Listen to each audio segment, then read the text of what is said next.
はい、皆さんおはようございます。今日のセッションは、未来のリーダーシップをアカデミア、特にメディカルアカデミアでどうやって育てていくかっていうセッションです。その背景は、私、開会式でも説明しましたように、今、日本、福島、日本、世界は非常に大きな困難に遭遇しています。それは超高齢化社会、あまりにも急速に進む超高齢化社会と、福島の大災害に代表される大きな災害、またいつ来るか分かりません。それにどうやって対応していくか。社会はアカデミア、大学に大きな責任を期待しています。それは政策、政府に提言していく、あるいはその困難に立ち向かう専門人材を大学が育成しなきゃいけないという大きな社会的な責任があります。したがって、この大学、特にメディカル医学アカデミアが今後どんなリーダーシップを作っていくかというのは極めて重要な課題です。今日は高槻高校の高校生もいっぱいいらしていただいて、まさに未来のリーダーをお迎えして、そして世界のトップリーダーをお招きして、熱い議論を戦わせたいと思います。それでは乾先生に代わります。I will add only this. Young people, the academic health science centers are some of the pillars of civil society. It is in these places that the individuals who will be medical professionals, nurses, pharmacists, public health professionals, and so on, are trained. So the future workforce in health comes through academic health science centers. The discovery of new knowledge also is concentrated in academic health sciences. It is shared between industry and academia, but the academic health science centers are part of the fountain of new knowledge and discovery processes of relevance to health. Finally, these same institutions are often the pinnacle subspecialty centers in which very advanced technologies are available to apply to human health, particularly to the cases that have been quite difficult to manage elsewhere. So these institutions, you need to understand, are pillars of the civil society. We depend upon their good performance. And leadership of such enterprises is extraordinarily challenging. You will hear more about that as we go along. So thank you for your presence this morning as we take up the topic then of leadership in the health science centers of a critical nature to the health of society. We have 5 speakers. I am one, so you've already heard me introduced. I will come last. I would ask the others who are sitting here in front so that they can see one another's slides to rise and face you so that we introduce them now. Dr. Ben Canny, Monash University in Australia. Professor Joe Koresh, Johns Hopkins School of Public Health, I think, Joe, yeah. Kei Guan Lo from Dean from Singapore from National University of Singapore, Dean of the School of Medicine, and then Antoine Flau, yeah, who is professor at the University of Genève, I believe. So the order in which we've just done the introductions is the order of speaking. I will say today, as I said yesterday, we have rather severe constraints on how much time each person can speak in order to have time available for your questions. There is on the podium itself a private source of information for each speaker. We would like them to stay within 12 minutes. However, I will also be looking at my watch, and if I believe they've reached their 12-minute limit, I'm going to pull this off and set it up like this, so they will have a visible sign that I have noticed that they are over 12 minutes.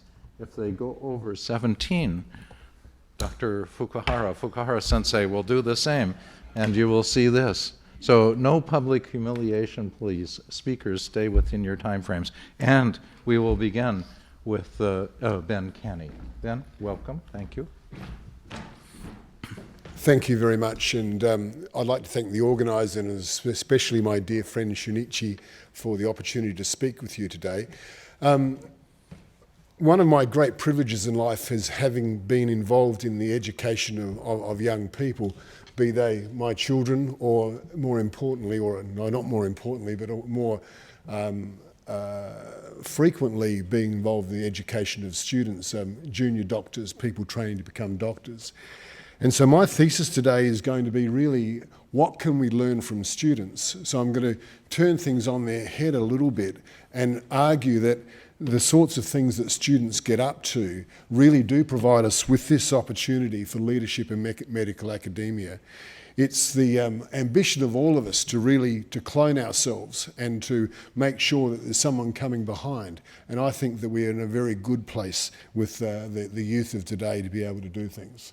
So what is the role of an academic health system that Tom's already talked about? Clinical care, research and education are the three pillars upon which these important institutions work by.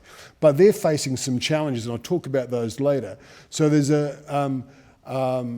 various frameworks operating, and recently there was published a model where, rather than focusing just on these, that the models of health, innovation, community and policy have really underpinned the work that they do. And this, and I'll talk why that's necessary a little bit later.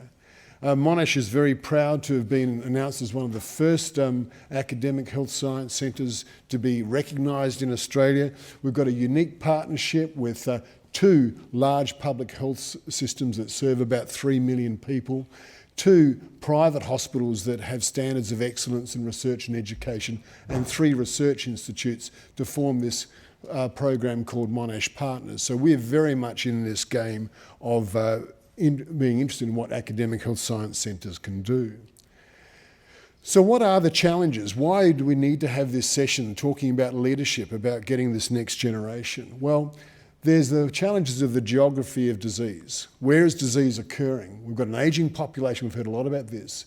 We've got chronic non-communicable diseases being treated in the community, but we've got most of our resources invested in these large hospitals. So we've got resources not where the patients are, where the care should occur.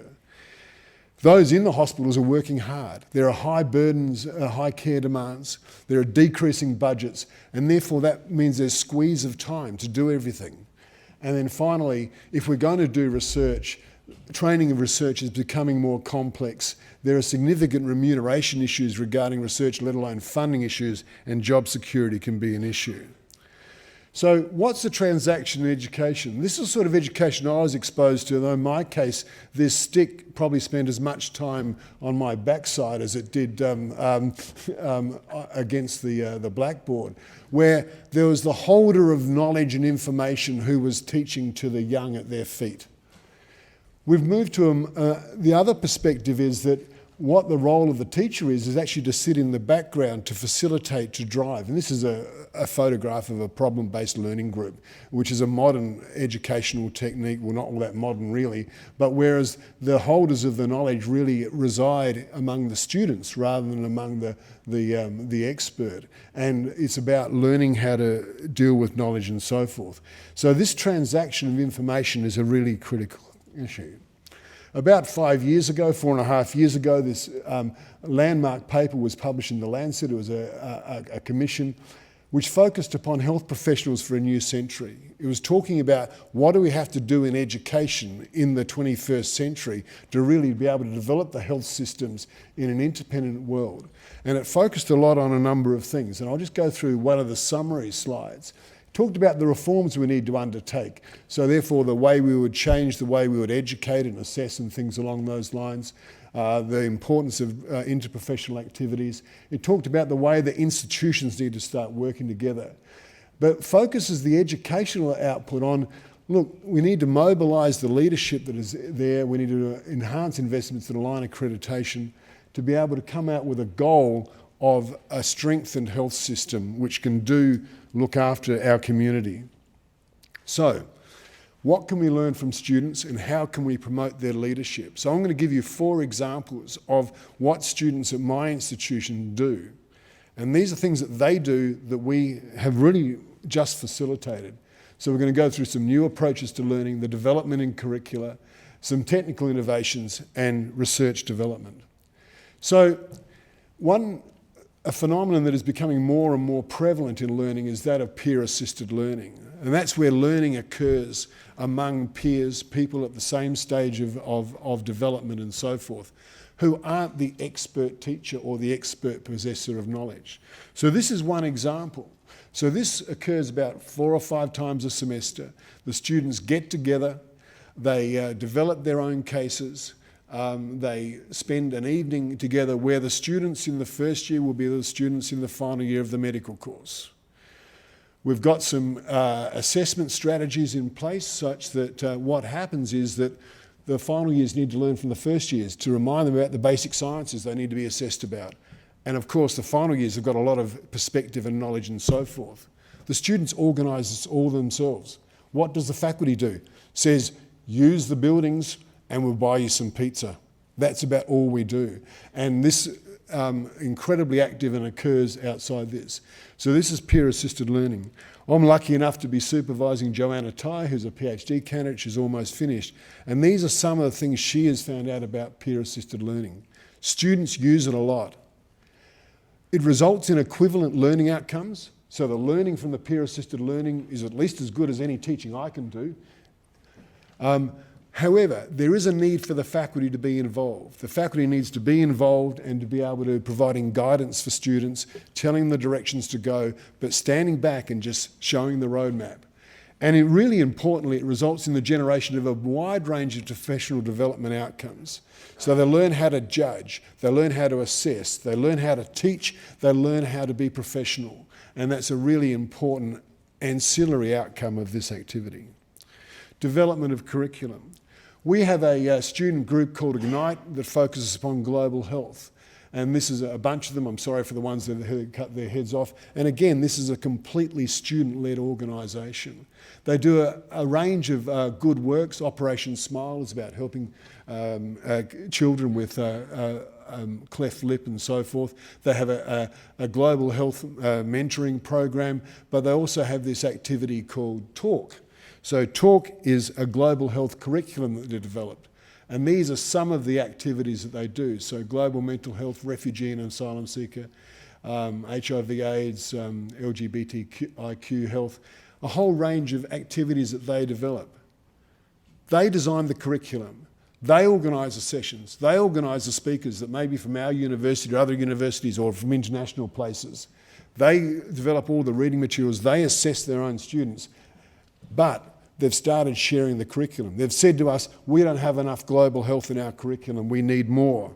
And so this is what they're doing for 2015. The faculty comes on board, again, provides them with a small amount of funding, a few $1,000s a year, just to be able to do their work. And so these are the things they're going to focus on: access to essential medicines, Millennium Development Goals, on these sorts of activities. So this is student-led development of curriculum that we are now starting to use in our formal curriculum. We have some remarkable students, as every university has remarkable students, and these 2 Monash students won a Microsoft competition. They got $50,000 and a mentoring session with Bill Gates, which they said was incredible. What these students did was they said, you know how doctors pull down and look at the conjunctiva of the eye to assess anemia? What if we could use smartphones everyone's got all over the world to take selfies and see if someone needs to be screened properly for anemia? So they developed this tool. So the way it works is essentially you take a selfie. Selfies, I think, are really uncool, but I'm an old man. But this is a cool selfie. You do it with a grid in front of the camera as well that allows calibration for different light conditions and the like and so on and so forth. And this is now in field trials to tell, can it actually determine whether people are anemic or not. The population they want to look after is a population of pregnant women in the developing world who can't get access to health care. And from there they want to be able to screen the population and have the people who need to go and have a look at their health care. Finally, I want to talk about research development. We have the opportunity for students, it's not compulsory, to undertake an intercalated year called a Bachelor of Medical Science, and about 50 students a year undertake this research. About another 200 students a year would be doing research projects in their spare time. But of these that take the formal course, they're novice students, but over the last 10 years or so, about 50% of them have managed to publish the work that they've done. That leads to 200 peer-reviewed papers. That helps the faculty a lot and develops these people as professionals. We have a bunch that go on to an MD or MBBS PhD program, and I've just done some research to find out that when they go back into the normal class, they actually do better, so they have a bunch of helps. So there's a wide range of topics they do, mostly clinical research, but also some public health and basic science. And then finally, our university has just introduced a specific learning track for PhD candidates. We don't have many taught components within PhDs in Australia, but this is to try and take everyone undertaking PhD research within our clinical schools to have formal training about translational science and translational research. Because what we want to do is creating the next generation of research leaders, of physician scientists. So that's our opportunity. So what are the conclusions? Our students are among the best, and I'm sure the students here are among the best. So as educators, we need to get out of their way. They probably know as much about how they learn as anyone does. So listen to what they want, how they want to do things. And we need to create opportunities to allow their leadership to emerge. We need to develop trust in them because they, as I think I've managed to show you, do some incredible things. But the academy has an important role. We need to guide. We need to create the curriculum opportunities, and really importantly, we need to role model the appropriate behaviours. This is what is known as the hidden curriculum. The appropriate behaviours so the leadership can emerge. So with 2 seconds to go, I come to my last slide. I thank you very much. Arigato. Ancora imparo is an Italian term. I am still learning, and it's a motto of our university, and I think a wonderful thing for us to go forward with. Thank you very much.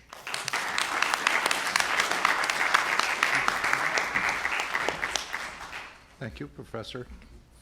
And the next to speak is Professor Koresh.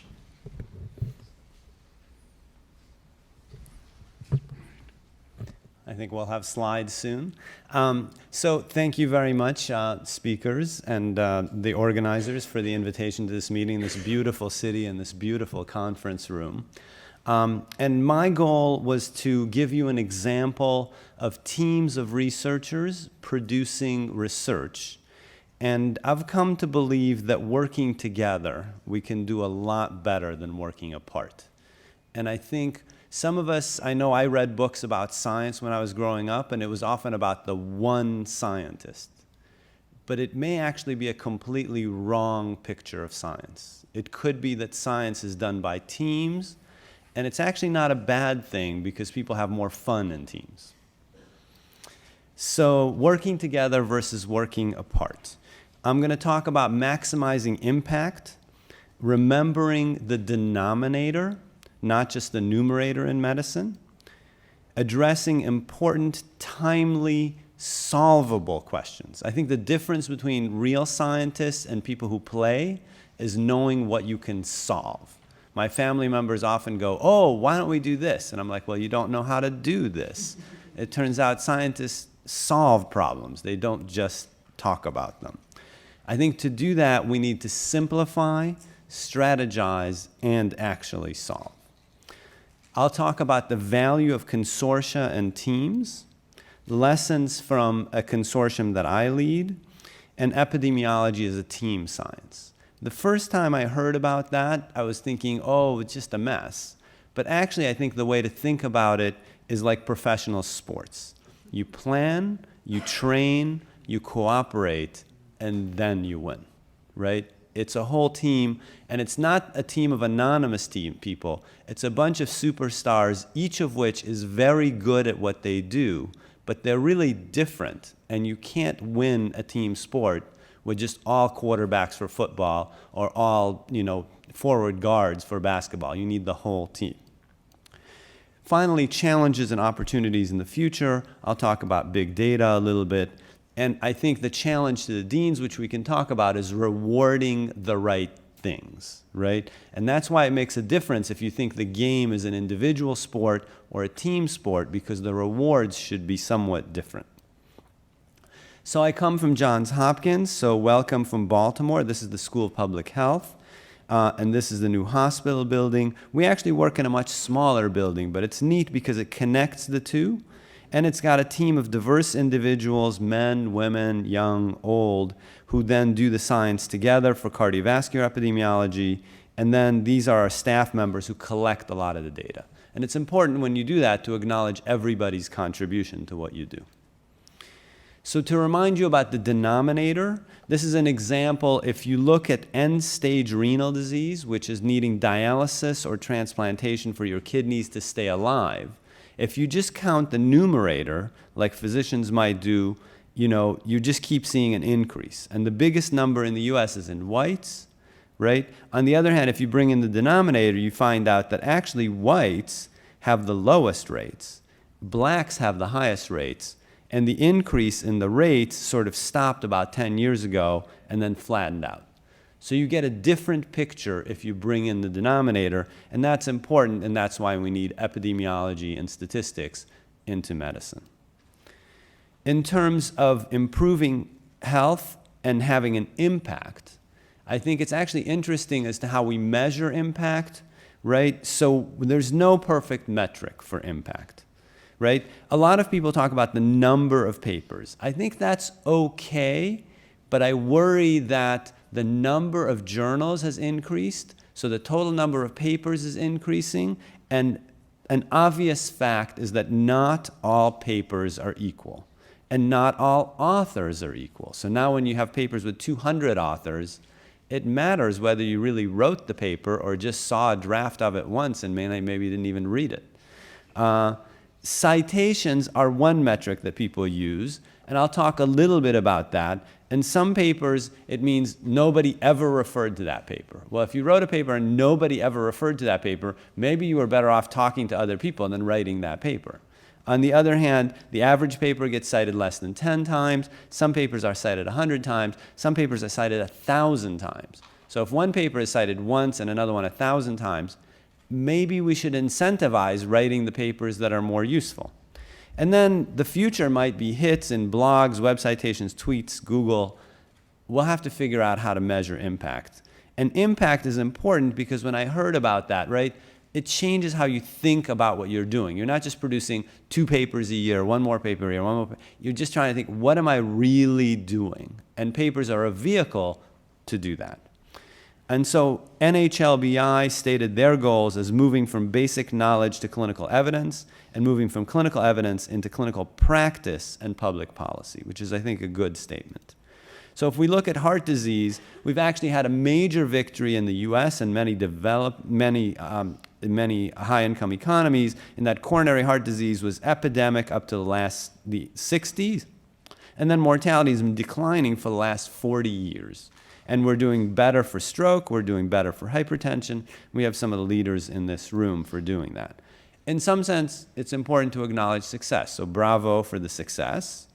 Cardiovascular epidemiology and cardiology. When you look at the decrease in mortality, it's about half of each, prevention and treatment. Both are important. It's not either or, it's both. There is the question of, are we doing too well? It's the #1 cause of death. It'll be no longer the #1 cause of death soon. People sometimes worry that that will mean they'll get less money. But success is a good thing. In health, we should produce health. Is the past an indicator of the future? Will this continue to go down? Well, for obesity and diabetes, the opposite is happening. So it's actually dangerous to extrapolate, and we need to think about that. And so there could be an opposite effect. How do we measure quality? So it's interesting. Mike Lauer at NHLBI has published a series of papers where if you look at NIH study sections, experts get together and decide who gets the money. The best score is a 0, the highest percentile. And then worse and worse is lower down. So you would think the people who had the best scores would produce the most papers that would be cited the most. So I'm looking for an upward association when I click the next button. When they actually looked at the grants for the last 8 years, there's actually no relationship between what the experts said how good the grant is and what the grant actually produced. So we have to sort of watch out and be careful. If you actually looked at what you produced before and what you produced later, turns out that's a good measure. People who produce will continue to produce. So it's important to think about that. And I think it tells me when you're young, keep working, keep doing things. That's a measure for doing other things. The people who say, I'm waiting to write my best paper, I'm waiting to write my best paper, I'm waiting to write my best paper, watch out. You may never write your best paper. Start writing some papers. In terms of impact for our work, we produced work on reporting estimated GFR, and it got distributed initially in no labs, and by now 90% in the US of the labs report estimated GFR, and the number still is increasing and is going globally. And so that's a measure of impact of actually getting something into the labs. We have an app for doing that, but I think apps may not be the most powerful. It's actually automated reporting in medical health systems and maybe directly, actively to patients that will be important. In terms of working in teams, the 2 teams that I've participated in have been the CKD Epidemiology for estimating kidney function and the CKD Prognosis Consortium for measuring outcomes. So this is the Prognosis Consortium at a steakhouse restaurant last year in Philadelphia. And just to give you a feeling, it's got 60 cohorts in 40 countries, 3 million individuals, data on individuals. And what is the structural elements? How do we set it up so that we think it's fair and productive? First, it's open. Anybody can join from the world. I just visited China, just visited with people here to recruit more cohorts. Second, we decided that for each paper, you can join in or not opt in for that paper. But it's turned out that for every paper, if people have the data, almost everybody opts in. But it's a nice partnership that you know you can walk out. It needs to be fair. For us, it meant that we rotate the first and last authors. We have about 15 authors in the front. We have 200 collaborators in the back, because each cohort for 50 or so cohort has 4 people contributing. So that's about 200 people. Some genetic papers put all 200 people on the front, pretending everybody wrote the paper. 200 people cannot write a paper, right? Turns out you can't have a phone call with 200 people. But we actually need to have deans and promotion committees understand that, because clearly the easiest solution is to give everybody a place on the front. You get more author slots. Everybody's happier, except for it's not really true. You have to be rigorous. We have about 50-page appendices for each paper. So the question is one of these papers the same as one of a different kind of paper, or do we have different kinds of papers? We do lots of analyses. We have this principle of never subtracting. There was a big question early on of, if we declare we're going to do a paper, and then one of the individual cohorts wants to do the same paper, can we tell them, no, you can't do that paper because we're going to do the paper? We decided, yes, do the paper, do all you want, but we're going to write the big paper later. Right? So we're not competing with ourselves. We're saying write Vanguard papers. We now realize we even have replication papers. After we do the paper, somebody joins, we'll analyze your data. You can say whether our paper agreed with your paper. Right? It can't be either or, otherwise people won't join. And then we work in phases, and it's interesting that our steering committee has told us to write the fewest number of papers to have the maximum impact. Right? So it's a different format, and I think we have to recognize different phases for different things, and we take requests. It turns out taking requests is very powerful, because often their questions are better than our questions. So this is the consortium. These are the different members, which we always show. We work in phases. We started with the second phase in 2011, and we've obviously done fairly well, and we've rotated the authors to different countries and different places. Now we're working on a second phase. Our data are sort of fairly sophisticated, but we try and simplify them to simple graphs. And then they've been integrated into clinical practice guidelines that influence the way kidney disease is defined and staged worldwide. So it's the KDIGO, Kidney Disease Improving Global Outcomes, so that this definition then goes to every country. And then we've worked on the fact that there are too few trials for kidney disease by planning a team in 2012 that included a planning group, analytic groups, and people from the FDA so that they would actually were interested in the question and would listen to the answer. We actually summarized all of this in a series of papers, and now over a 2-year period, we actually got to action where we have editorials, and the FDA and the European Medical Association are both accepting the definition that we gave and approved several clinical trials to look at new drugs for kidney disease based on our recommendation. So in conclusion, I think we can improve outcomes, but we need data to resolve controversy, right? So I think that's important. Arguing is not that useful. We need collaboration to provide data. We need leadership to foster collaboration. And we need a public health approach to guide leadership.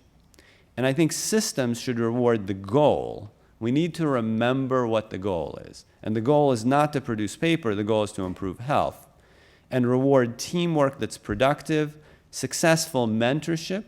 So our first paper from the consortium was written by a postdoctoral fellow, and it's been cited 800 times, and he did a great job. We value critical infrastructure, and Mike Clegg is here, and what I learned from him is that fun is integral to creativity. So don't forget to have fun. So finally, thank you.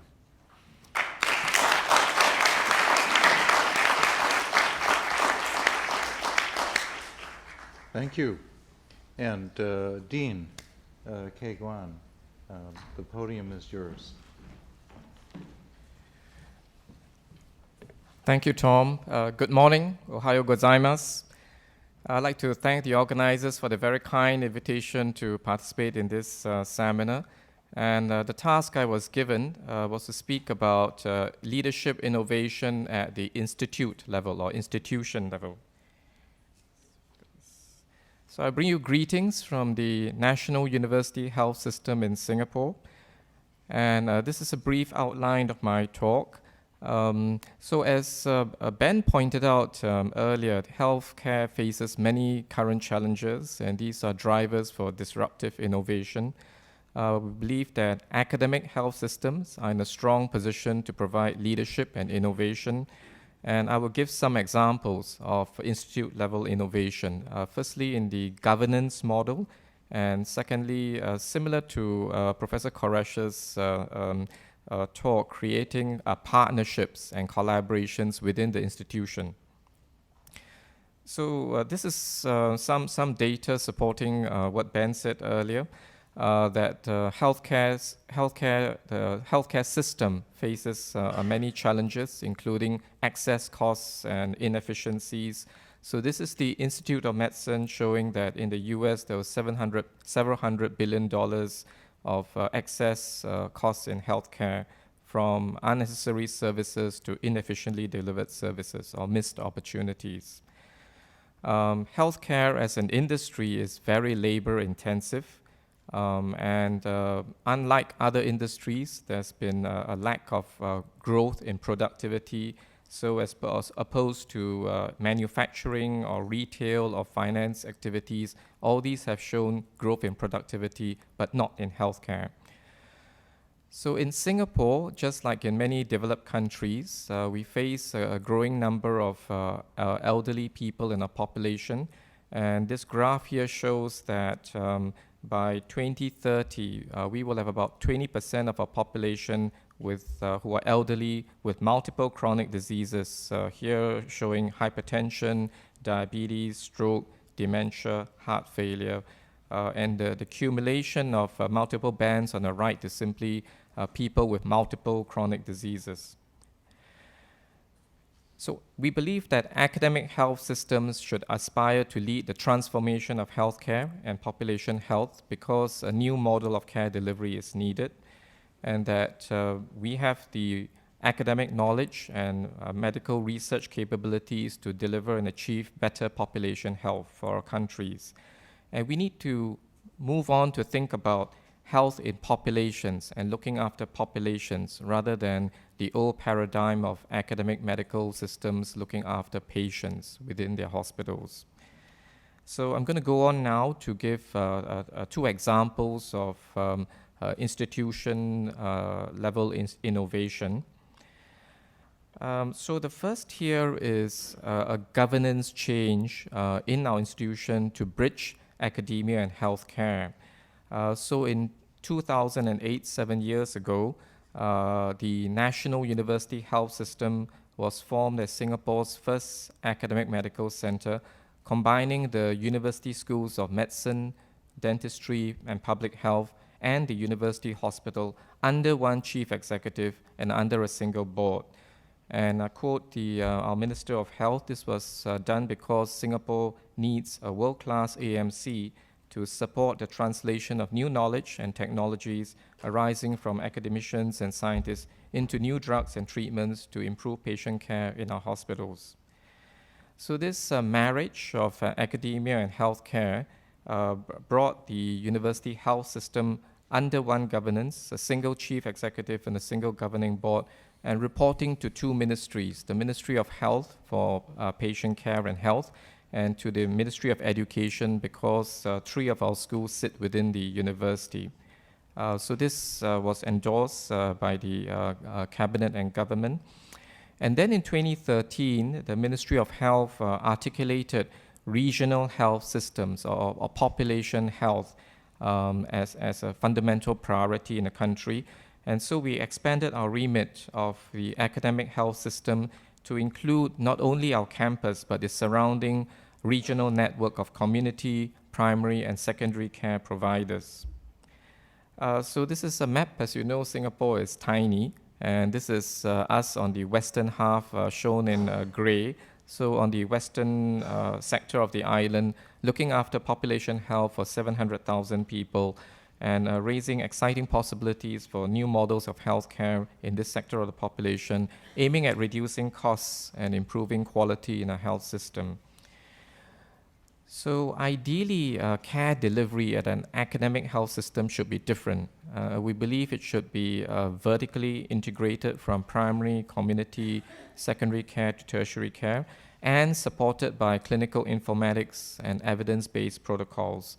So these should enable new models of care to be driven based on these three factors.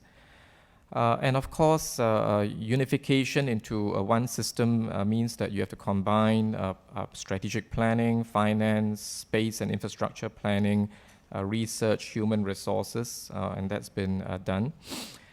So I'll now go on to talk about promoting and encouraging partnerships and collaborations. I think Professor Koresh's talk was having collaborations formed from grounds up. And this is a push for encouraging partnership and collaboration from the leadership of the institution. So first, as many of you are familiar, in a medical academic system, we have clinical departments and basic science departments. And generally, there is some difference between these groups of departments. So we're trying to encourage them to collaborate, one, and two, form trans-departmental multidisciplinary programs around metabolism, around aging, around personalized health, for giving them opportunities for programs and collaboration across the different disciplines and departments. So this is what we showed by way of evidence. If you collaborate, you increase your research impact on the left, and you increase your grant funding on the right. We analyzed 2,900 papers published by our faculty in 3 years.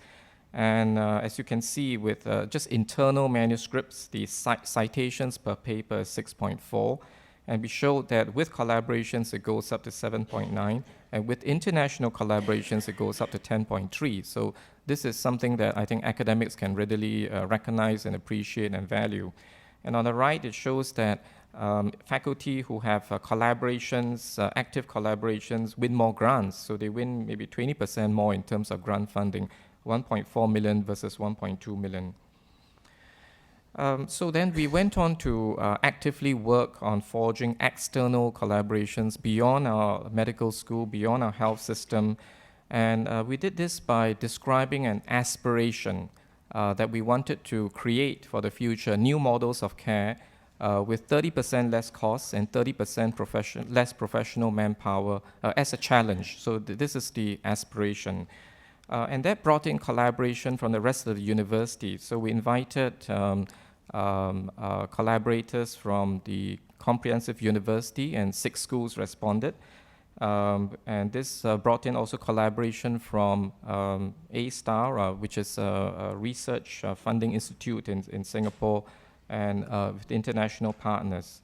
So with the university schools, 6 schools came in, engineering, design, computing, social science, business, and the Faculty of Science.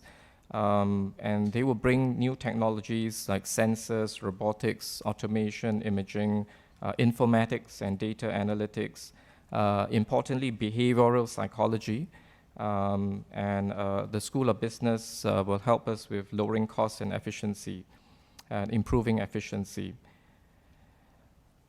So this is one example of the interdisciplinary, inter-school collaborations between medicine, engineering, and computing, forming a new center for healthcare innovation and medical engineering, or CHIME, to solve real-life problems faced by our clinicians, patients, and devise solutions based on innovation and technology. In terms of, so some examples are in terms of laboratory automation, automation in the pharmacy, delivering medication to the patients, robotics and imaging.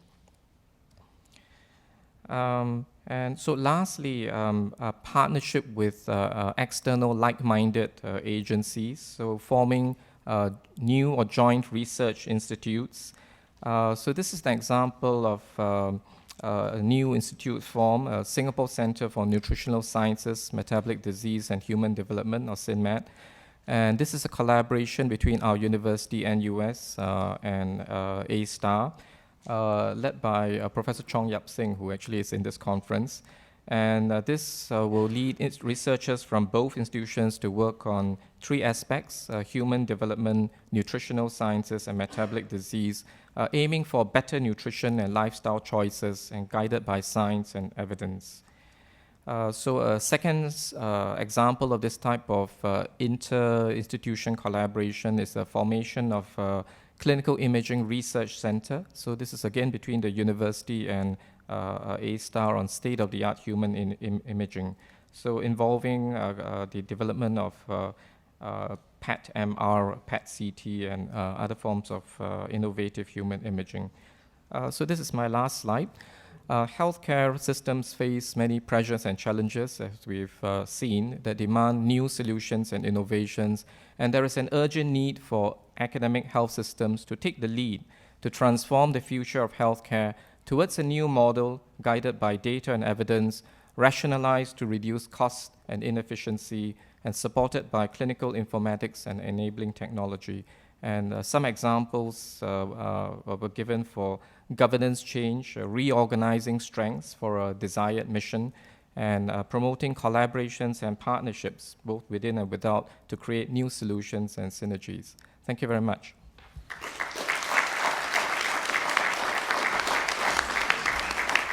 Thank you, and Professor Flau.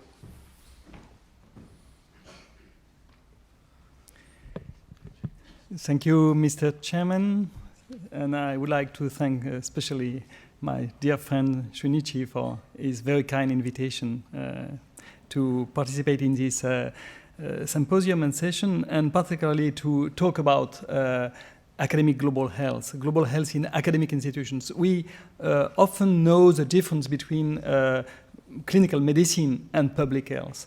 What is not so clear is what are the difference between public health and global health. Is it just a buzzing word, or is it something which implies some real difference? So we will try to see through 3 examples what could be the difference between public health and global health. It may be a little bit provocative in a way, because I will try to contrast this difference between public health and global health. Yesterday we have had from Peter Payot very good lessons of what is global health. Probably in the meaning of public health, Ebola in West Africa was a good example of the contrast between public health. On the left and on the right panel, I will show what could be global health. For public health, you know, when Ebola came, initially, and at WHO, that was a reaction. Tuberculosis, HIV, malaria were far more of concern than the Ebola epidemic, because in terms of morbidity and mortality, even with 10,000 deaths, it is a drama, it is a disaster, but in fact, it's not such a high level of incidence and prevalence as the 3 major killers in this part of Africa. And furthermore, Ebola was seen as a disease, an infectious disease, which could be easily controlled, because in the past it was easily controlled. The main cause of the spread in terms of public health was the failure of healthcare systems. Although the 3 countries which were involved in these epidemics had signed the International Health Regulation, which is a binding treaty, but because of the failure of their healthcare system and of course also of their economies, it was the main cause of spread. And so the lessons for the future would be to strengthen the healthcare system, which is something we have heard from many years ago. In the Alma-Ata in the 70s, in the late 70s, WHO said it is very important to strengthen the healthcare system. The view of global health is quite different on Ebola. On Ebola, of course, maybe epidemiologically, it is not the top first cause of mortality and morbidity which are expected. But the drop in GDP was absolutely amazing, absolutely dramatic. The increase in the 3 first killers, TB, HIV, malaria, was to be expected just because the medical staff fled and also because of the lack of medicine, the lack of drugs, the lack of care due to the Ebola epidemic. So it was a kind of consequence that there will be, and we have to expect that there will be an increase in mortality and morbidity in TB, HIV, and malaria. And other consequences which are absolutely not health-oriented, such as the school closures in this country where the education is really to be strengthened and really poor, the school closure. Also the increase in poverty are to be expected as a consequence of the Ebola epidemic. The main cause of spread is, of course, the failure of the healthcare system, but it is also the fact that we did not have an effective vaccine for a disease, for a deadly virus, which was highly contagious, and as Peter Piot said yesterday, which was absolutely known from almost 40 years ago, no vaccine had been developed. For the yellow fever, if you take another example of a very deadly and contagious virus, although mosquito-borne, for the yellow fever, you do not fear, even in countries with a huge failure of the healthcare system, you do not fear a huge epidemic of yellow fever, even in these countries in Africa. Why? Because we have a vaccine. And it could be possible we have an effective vaccine. It would be possible first to vaccinate the healthcare staff. So the doctors, the nurses could have been protected against the disease with a vaccine, with an effective vaccine. And of course, you can also try to put the vaccine to the population and to protect them. So with a vaccine, with an available effective vaccines against Ebola, the story would have been completely different. So the lesson for the future is probably to think about developing vaccines against deadly contagious viruses, which are remaining as an open box in Africa today, such as Lassa, Marburg, the Rift Valley fever. It's not always easy to develop a vaccine. It may fail, but we have the duty to start that.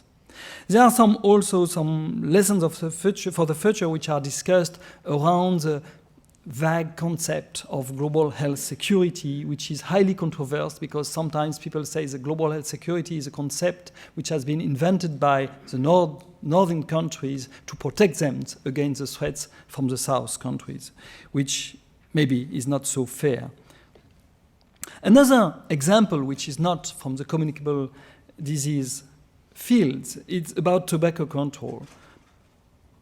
On the public health point of view, WHO has set up the Framework Convention for Tobacco Control, and it is such a success that it should probably win the Nobel Prize.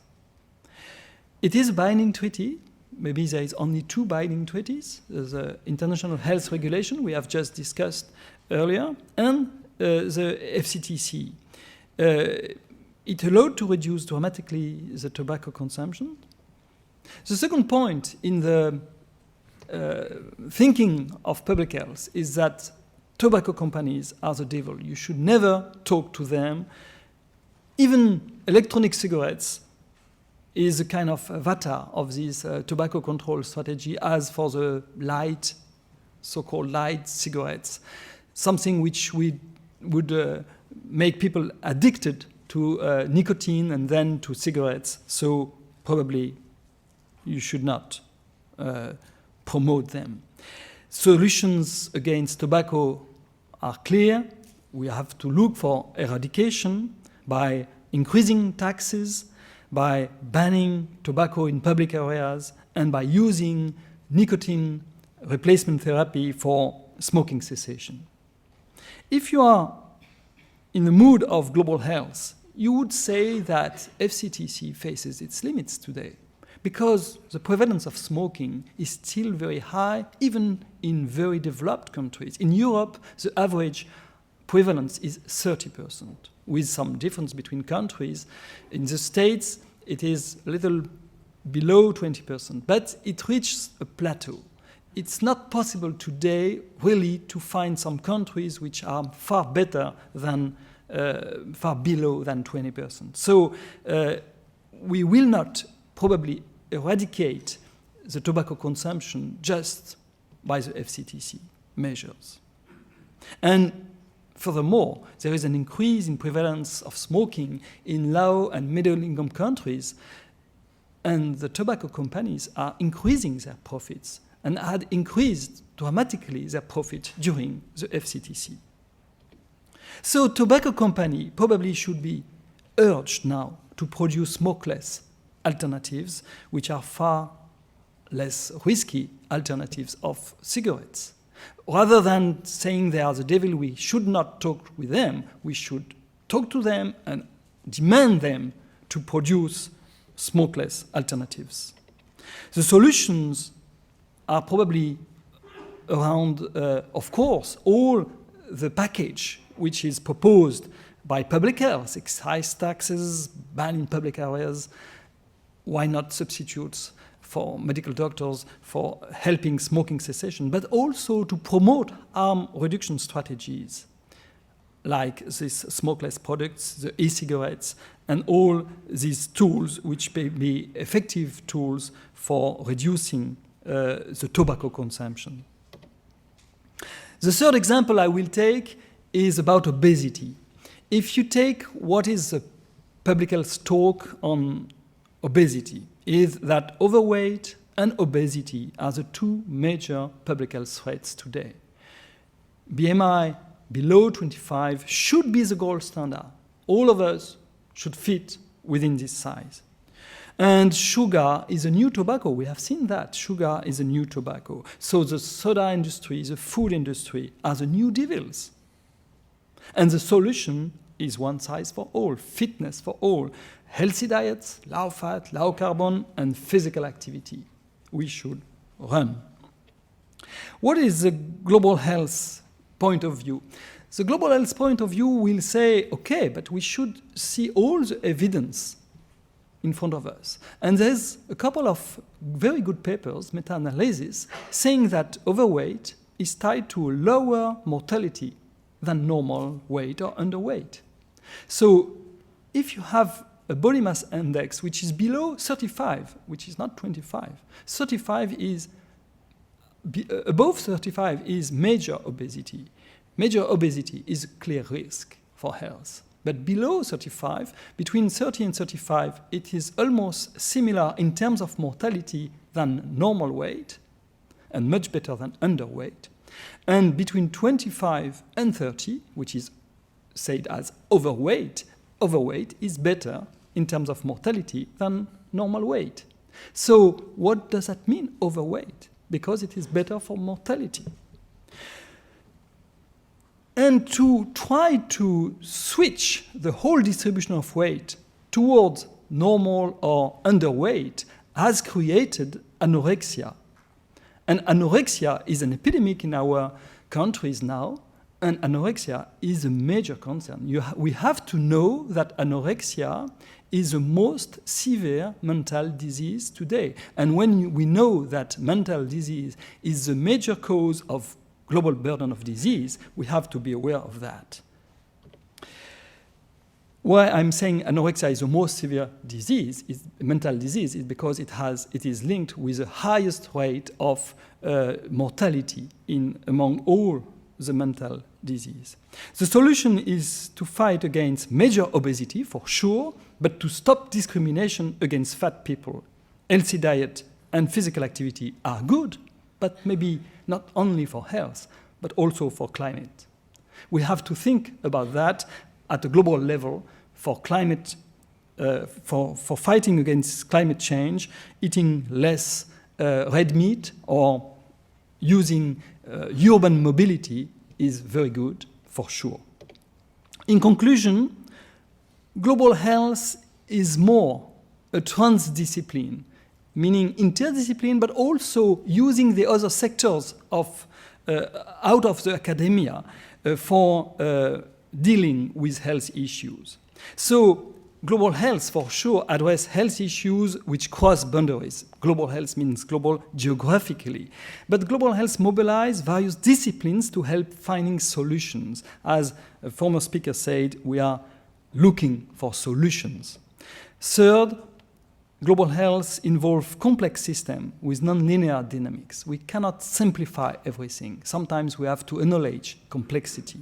Fourth, global health helps implementing high-tech and low-cost innovation, sustainable and affordable innovation for health.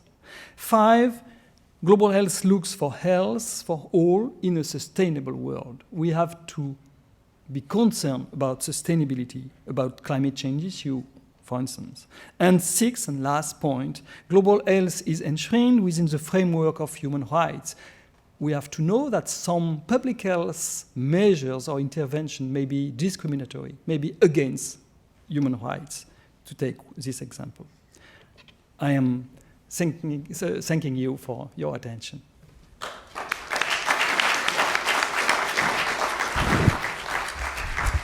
Now the last speaker is Professor Thomas Inouye, Indiana University and Fukushima Medical University. Tom? So you begin to see the complexity of these organizations and their missions and some of the challenges that leadership in health science centers face.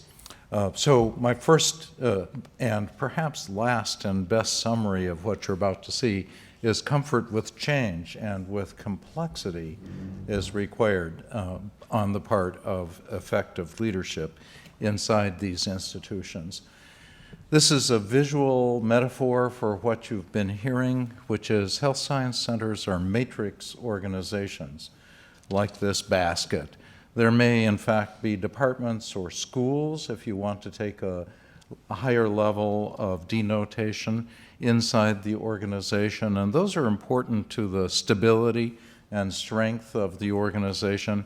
But if you have a robotics center of excellence, to use Keguan's example, or a nutritional science program that cuts across departments, the actual strength and flexibility of the organization is dependent upon managing the interaction of the elements of the matrix, not just living strongly within a single vertical or a horizontal element. This matrix then is woven by deans working with one another or CEOs at a higher level, and they are also the users of the basket as the organization they lead tries to serve its mission. Some of the Health Science Center elements are historically derived or mandated as here in Japan by Ministry of Education, for example. But the Health Science Center leadership directs resources and energy, or at least has the potential to direct energy and resources to interdepartmental, transdisciplinary, and translational activities in all three missions of research, education, and clinical care. Some time ago in the United States, it was written that academic health science centers, this one is focused on medical schools, have a compact with tomorrow's doctors. Actually, the institutions have a compact with their society to serve society, and then they have a compact to those whom they issue invitations to and matriculate in the educational programs that they produce. In collaboration, I move to say, having listened to Ben, with the students whom they have called. The word is compact and not contract because it is an understanding forged and founded on trust. The trust of the society that these institutions will serve the public well, and the trust of those who they call and matriculate that they will be prepared for future productive contributions to health in society. So what is the content of this compact that leadership presides over? The graduates and the activities will demonstrate responsiveness to the health needs of the public. Responsiveness is one of the themes of this meeting. That the institution and the graduates will be competent, that is to say, able to work well and responsibly in a myriad of roles, not just one role, but a myriad of roles, that there will be a capacity for interprofessional teamwork inside the institution and on the part of the graduates of the institution, and that everybody involved in this enterprise will embody sound professional values in their work.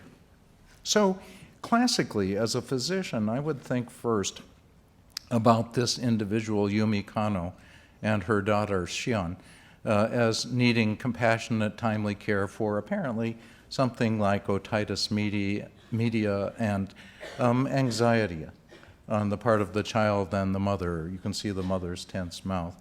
And taking care of otitis in this child might fit into the clinical role that I would have in society. However, this particular mother and child photograph was part of a story in USA Today, one of our national newspapers, on Fukushima.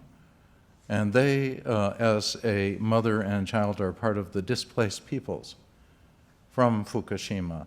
And the severely affected areas you see visually here as prowled by feral animals, vacant of people, and apparently dysfunctional, the very converse of the healthy cities.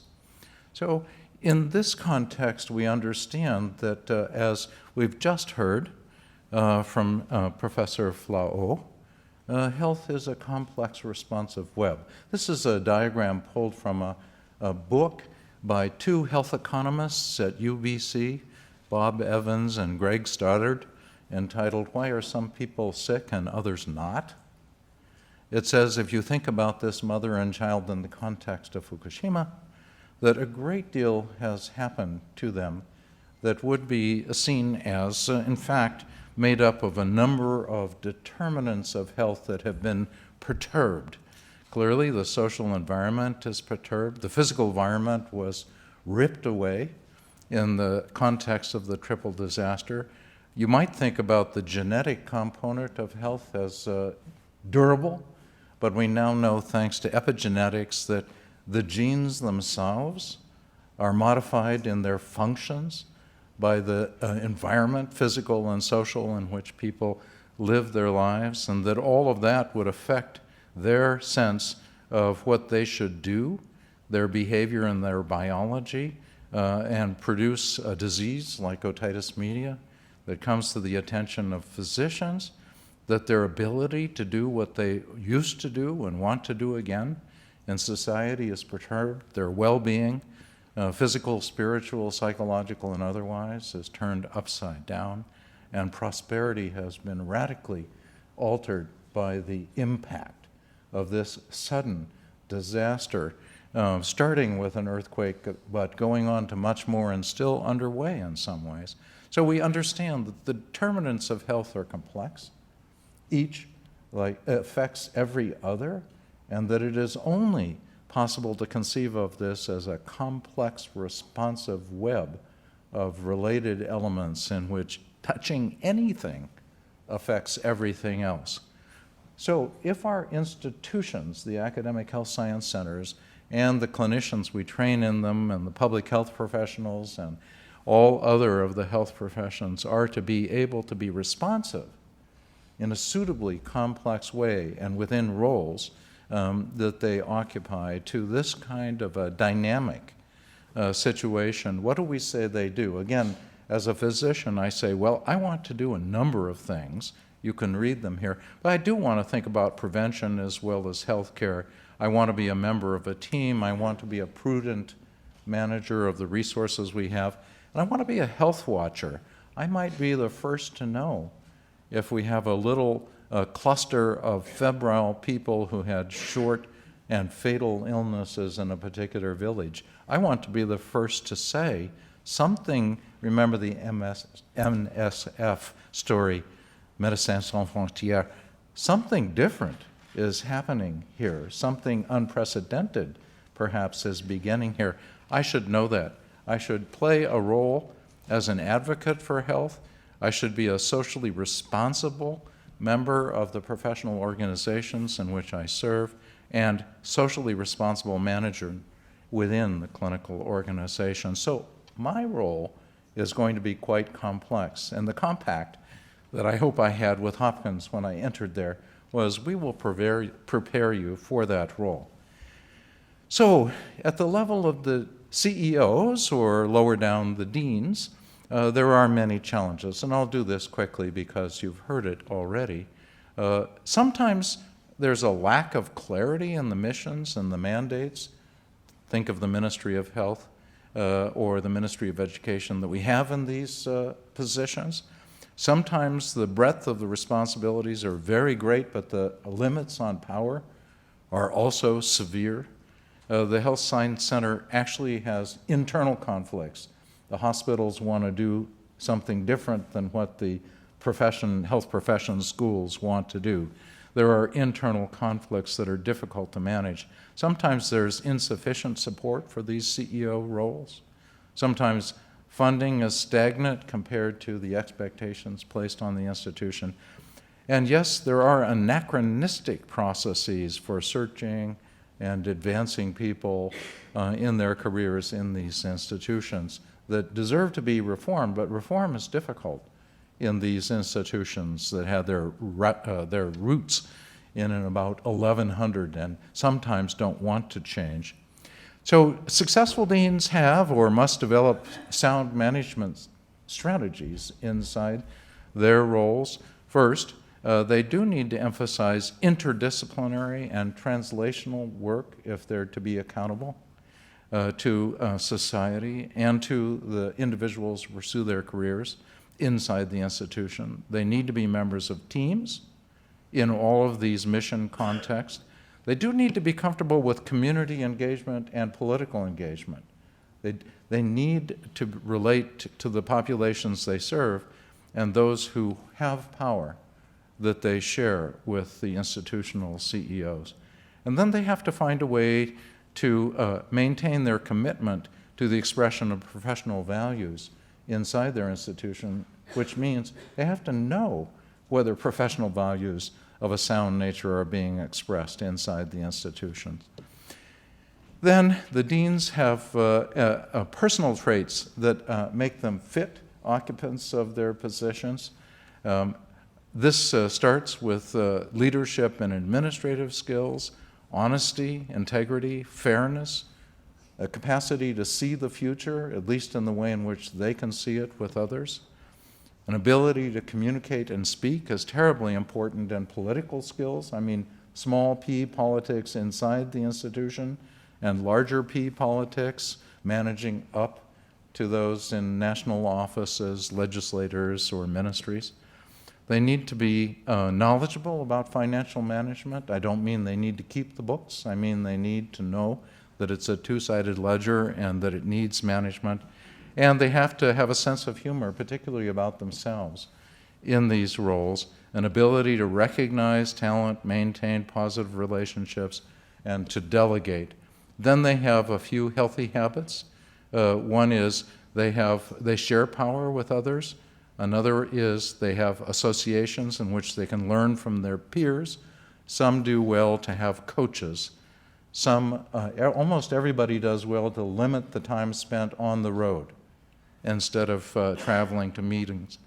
They need to take time out to think, and yes, they do need to recreate in one way or another, which might be golf, or it might be hiking, or it might be calligraphy, or it might be chado.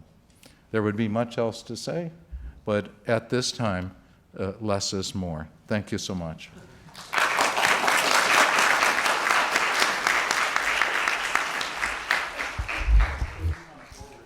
Yes. Yes. Right.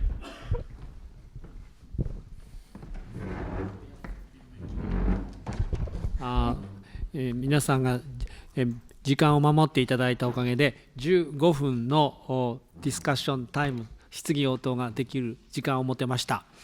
大変貴重な時間ですので有効に使いたいと思います。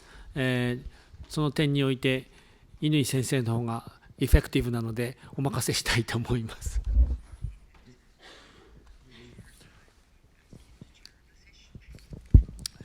Let's see hands. Do we see one?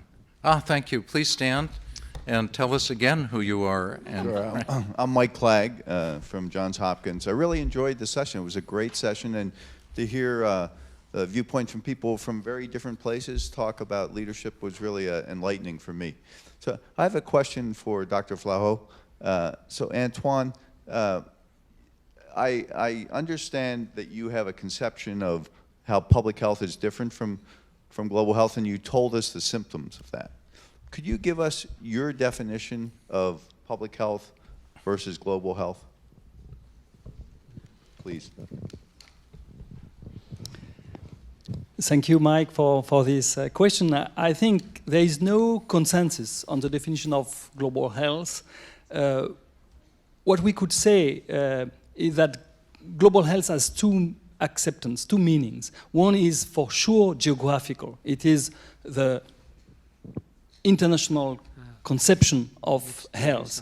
Many health issues are not just local. We have seen that for Ebola, we have seen that for obesity or tobacco. They cross boundaries. That's for sure one of the conceptions. But it was not needed to develop a new concept of global health just for that, because international health, or maybe we could say tropical medicine, was something different. Tropical medicine was for the disease which comes from the tropics, which is no more so true.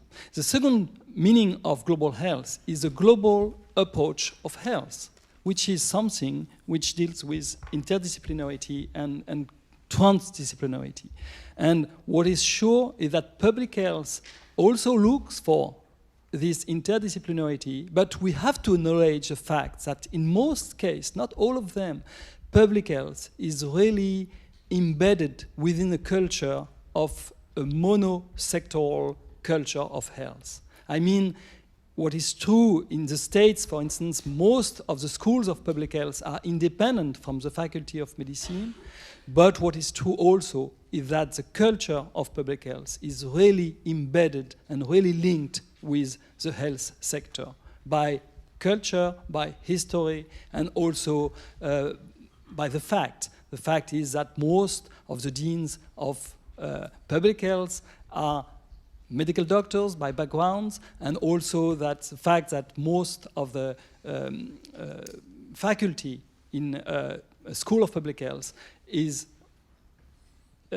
constituted by some different disciplines which are within the school and not tapping in the other schools of law, schools of economics, schools of sociology. We could debate that. It's maybe not a consensus, but it's the great difference is that global health tries to be more transdisciplinary than public health was. Yes, please rise and introduce yourself and ask the question. Good brief questions and brief responses would maximize dialogue. Thank you very much for the very good presentations. I'm Don from Xianjiaotong Liverpool University, based in China.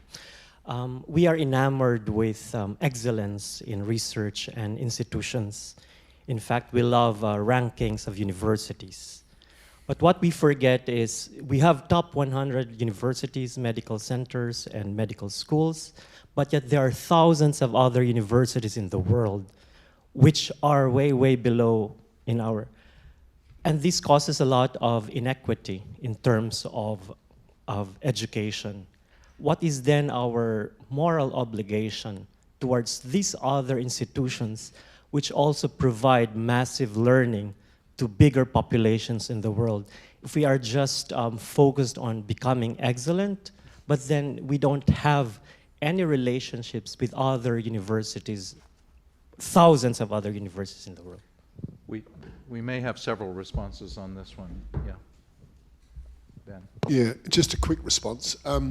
I think that the obligation of any academic institution, and doubly so for leading academic institutions, is to demonstrate their impact via the influence that they exercise by working with other institutions, especially within their region, that are in need of their help.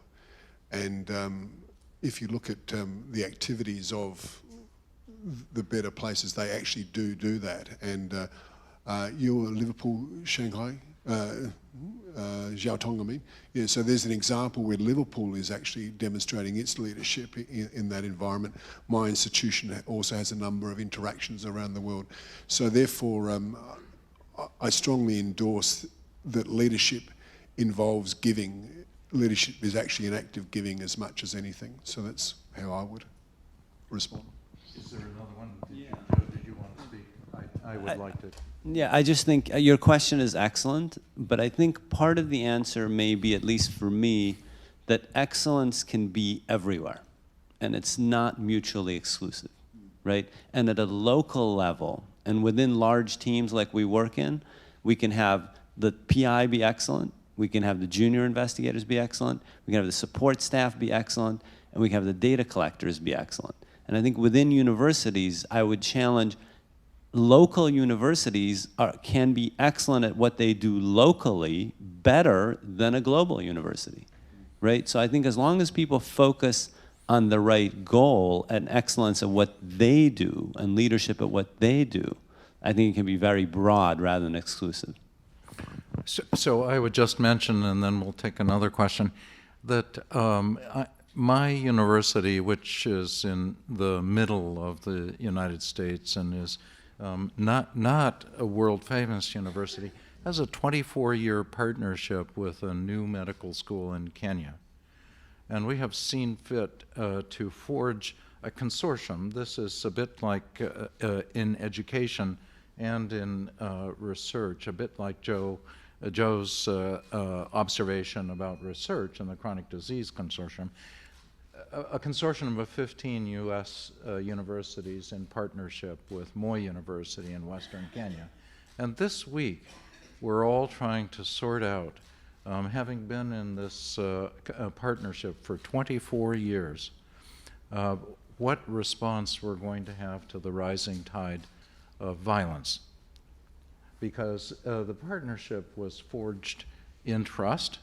It identifies as its primary objectives increasing the health of the Kenyan people. When violence arises, that's like in one sector of the web. That doesn't mean that you bail out. But it also doesn't mean that you have the commitment that would bring everybody into maximum exposure to risk. So it is properly identified as a moral position, an ethic of engagement, and considering part of your university to be on the ground someplace else with all of the obligations that someplace else commits you to. It's not a simple recipe here, but one you have to stay immersed in.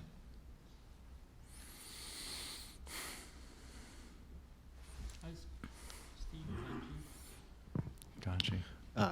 Thank you, Stephen Ganji, also from Johns Hopkins. So it was a wonderful panel. I want to follow up on Ben's comment about leadership, since this is a session on leadership of academic health centers. And this goes back to the point that was raised earlier, the importance of our responsibility for upholding the compact is to provide information out to the world.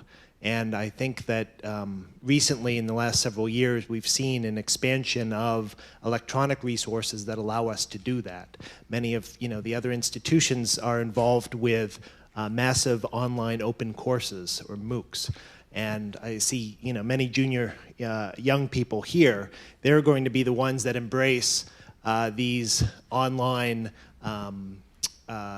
forums for learning, and I would encourage other institutions to also embrace these open sources, not as competition for what they're doing, but to embrace them, integrate them into their existing curriculum, and then build locally off of that. I think that offers a huge opportunity to the world when we can't establish individual contractual relationships like Moore University or like others. But it is part of our responsibility, and I think that the technology is keeping us honest with providing a mechanism for sharing that information.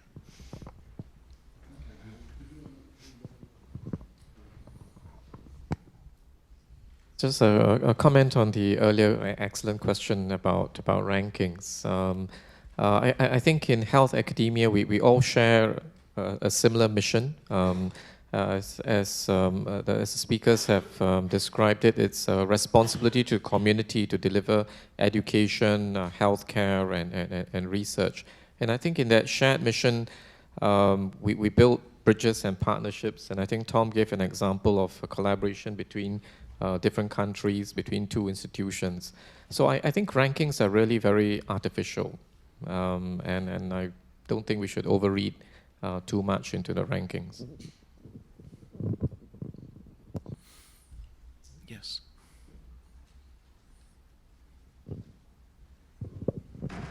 Sophia Zongas from Monash University in Australia. I also like to thank you for the excellent presentations. And I had a question that I wanted to direct to Professor Yeo from Singapore on giving us an excellent overview of an academic health centre. We are just broaching this in our country, and our university's just been recognised as one in combination with our major health centres in the area that we work across. But I just wanted to ask you a question of one of the challenges that I see, which is that the healthcare system and the university education systems have separate funding models. And wanted to understand from your experience how the conflicts as to how those funding models are implemented can be overcome, or the challenges can be overcome with the the description that you gave us of a central governance process. Is it one of consensus and prioritisation? What have your learnings been, and what can you share with us briefly? Thank you very much for that excellent question. I think the tensions between different missions exist anyway, and in a combined governance model, you try and resolve those tensions at the leadership level, rather than leaving it to the ground and to for different heads of departments to struggle with those on the ground. So I think the leadership at at a combined level undertakes to solve those tensions or prioritize how to solve those tensions. And then secondly, I think part of the solution and strategy must be in recognizing that the domains being different, that the formulas and policies are allowed to be different rather than trying to unify a common rate, which would be impossible because fundamentally two different domains and different funding models. Hi, thank you. It's about time. 日本語でいいんだな。このセッションはまずベン・キャニー先生に学生の教育、ね、ここに高校生の皆さんいますけど、医学部に入ったあるいは看護、他の薬学部、アカデミックヘルスサイエンスセンターという名前をつけてますが、そこに入った学生さんへの教育、それからジョー・コレッシュ教授はその卒業してから研究者になって、その人たちがどうやって成長していくか、一緒に共同しながら成長していくという話。それからケイ・グアン教授は、シンガポールの医学部の医学部長ですが、インスティテュートレベル、組織レベルのイノベーションとトランスフォーメーションで、チャレンジをどうやって乗り越えていくか。最後に、最後じゃない、もう一人4番目にアントワン先生が、グローバルヘルスという新しい、ね、この高槻高校の皆さんはグローバルヘルスに取り組んでいらっしゃる非常にユニークな高校と伺ってますが、それについてお話ししていただき、最後に、トーマス・イヌイ教授に、このアカデミックヘルスサイエンスセンター、まだ日本にはそういうコンセプトがまだできていませんけども、そのビジョン、役割、そしてリーダーに求められる資質をまとめていただきました。大変皆様のおかげで素晴らしいセッションになったと思います。どうもありがとうございました。